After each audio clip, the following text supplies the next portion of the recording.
আসসালামু আলাইকুম আরহামতুল্লাহি ওয়া বারাকাতুহু। আমাদের সামনে এমন এক রাত আসতে চলেছে, সে রাত মুসলিমের কাছে একটি মহিমান্বিত, তাৎপর্যমণ্ডিত ও ফজিলতপূর্ণ রাত, পবিত্র শবে বরাত। শবে বরাত পালিত হয় শ্রাবণ মাসের পঞ্চদশ রজনীতে, অর্থাৎ 15 তারিখে। রাসূলুল্লাহ সাল্লাল্লাহু আলাইহি সাল্লাম হাদিসে মহিমান্বিত রাতকে লাইলাতুন নিসফ মিন শাবান 15 শাবানের রাত বলেছেন। ফার্সি শব্দ শব এর অর্থ হচ্ছে রাত বা রজনী, আর বারাত অর্থ হচ্ছে মুক্তি, নিষ্কৃতি, অব্যাহতি, পবিত্রতা ইত্যাদি।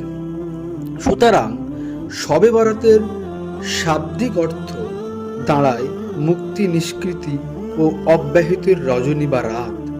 এ রাতে যেহেতু আল্লাহ তাআলা পাপী লোকদের ক্ষমা করেন, নিষ্কৃতি দেন ও জাহান্নাম থেকে মুক্তি দেন, সেহেতু এ রাতকে লাইলাতুল বারাত বা শবে বরাত বলা অযৌক্তিক নয়।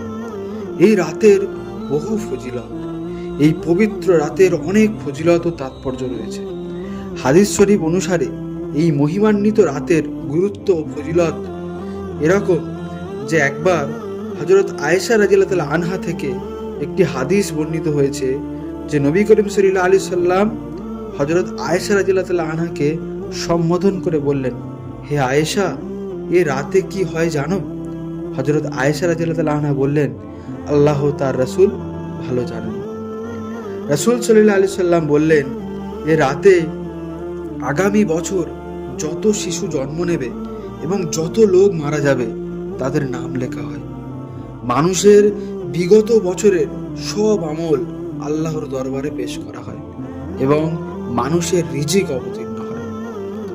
আর এক হাদিসে আছে যে হযরত ওসমান রাদিয়াল্লাহু তাআলা আনহু রাসূলুল্লাহ সাল্লাল্লাহু আলাইহি সাল্লামের কাছে শুনেছেন যে 15ই শাবান রাতে শবে বরাত থেকে আর এই পরবর্তী শবে বরাত পর্যন্ত মানুষের বয়স নির্ধারিত হয়।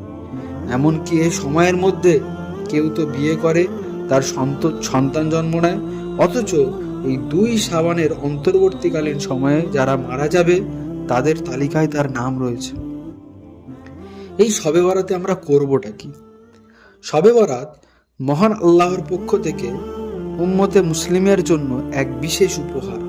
তাই এই রাতে আমাদের করণীয় ইবাদত এরকম হওয়া উচিত, রাত জেগে ইবাদত করা, যেমন কি নফল নামাজ, বেশি বেশি কাজা নামাজ আদায়, কুরআন তেলাওয়াত করা, জিকির, তওবা, ইস্তেগফার এইসব করা।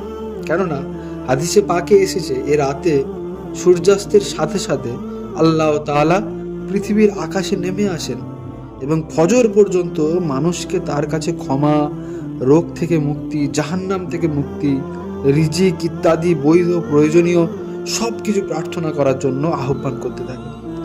হযরত আবু বকর রাদিয়াল্লাহু তাআলা আনহু নবী করিম সাল্লাল্লাহু আলাইহি সাল্লাম থেকে বর্ণনা করেছেন যে নবী করিম সাল্লাল্লাহু আলাইহি সাল্লাম ইরশাদ করেন, আল্লাহ তাআলা শবে বরাতে পৃথিবীর আকাশে নেমে আসেন এবং কাফের, মুশরিক ও হিংসুককে ছাড়া সবাইকে ক্ষমা করে দেন। সুবহানাল্লাহ।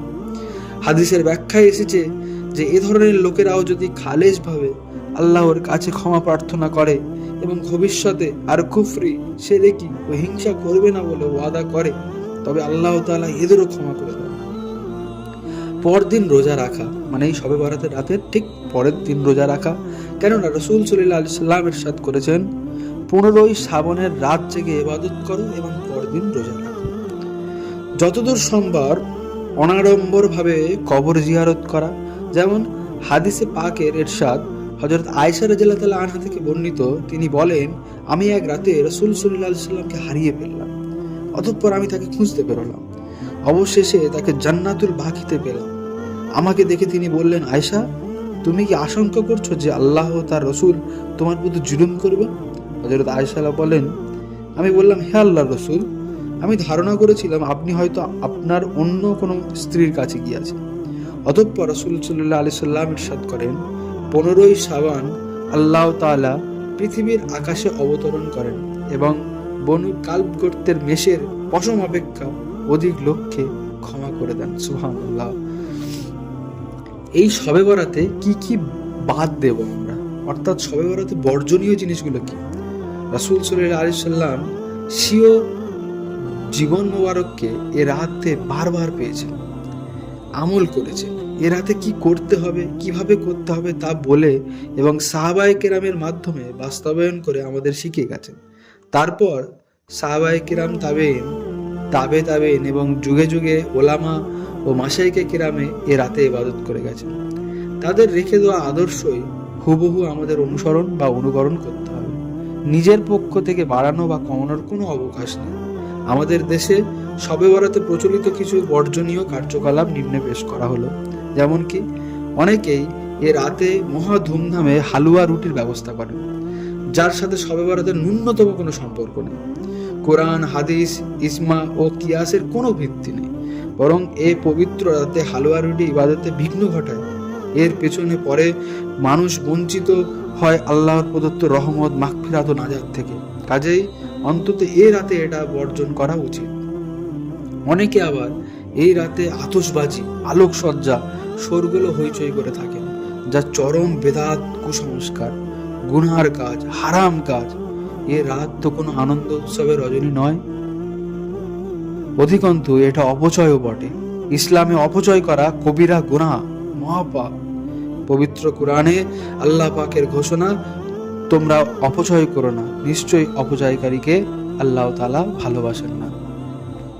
এই ছিল শবে বরাতের কি কি করণীয়, কি কি বর্জনীয়, কি কি ফজিলত, এই নিয়ে আলোচনা করা হলো। ভিডিও যদি ভালো লেগে থাকে আপনারা এটা শেয়ার করবেন এবং যে যে কথা আমি বললাম সেটার সর্বপ্রথম আমি যেন আমল করি এবং প্রতিটা শ্রোতাগণ আমার এই বয়ানের আমল করুন। আল্লাহ আমাদের তৌফিক দান করুক। আসসালামু আলাইকুম ওয়া রাহমাতুল্লাহি ওয়া বারাকাতুহু।